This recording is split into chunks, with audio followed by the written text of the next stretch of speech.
have to remember too that when we're looking at our chains, we don't want any twisted or broken chains, and that all our chains are in good working condition. All right, so we got our chains laid out here. We got our rubbers for our chains. We got our fifth wheel puller. We got our cam tool. We're going to start by, if you can, we're going to take our mud flap off, strap it to the deck if you can.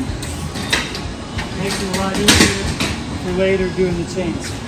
When we're chaining up, we want to make sure that these hooks are facing away from the tire, not towards the tire. If they are towards the tire, we get marks like this on the tire, which are unacceptable and tear our tires up.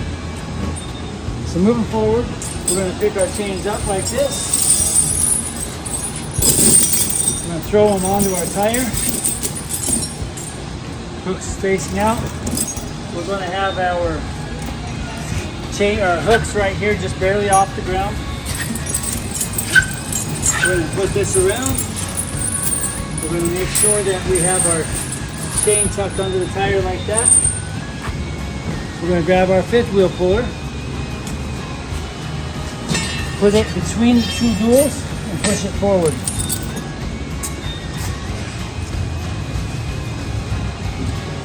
After we do that, usually we want to start with 2 or 3 links. On this one, because my tires are wore down, it's going to be 4 links. I'm going to hook it on the fifth wheel puller just like that.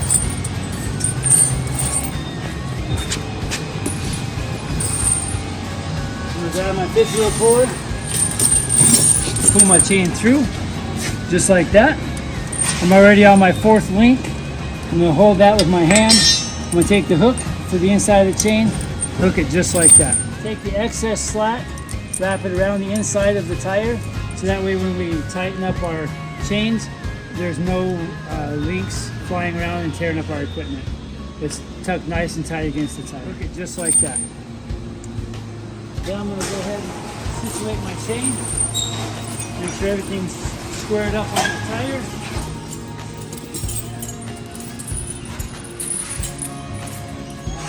Lay it out just like that.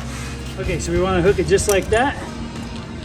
And what we do is we're simulating that we're stuck. We're not going to roll over our chains forward or backwards, so we want to make sure that we're able to get unstuck without tilting. Alright, so now we're going to go ahead and do our cams up with our cam tool. And this one's always going to be loose. I'll explain that one in a minute. We're going to take our rubber bands there. You want to count 3 or 4 back. Hook them away from the tire so the hook is facing away from the tire. We're going to go exact opposite. Hook it like that. And then we're going to go back and forth.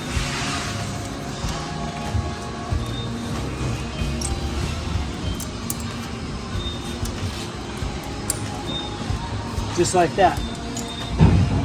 Now what we're going to do is change the nice direction, pretty tight for this. So now we can do the other side. We're not going to be stuck, we're going to be able to pull forward.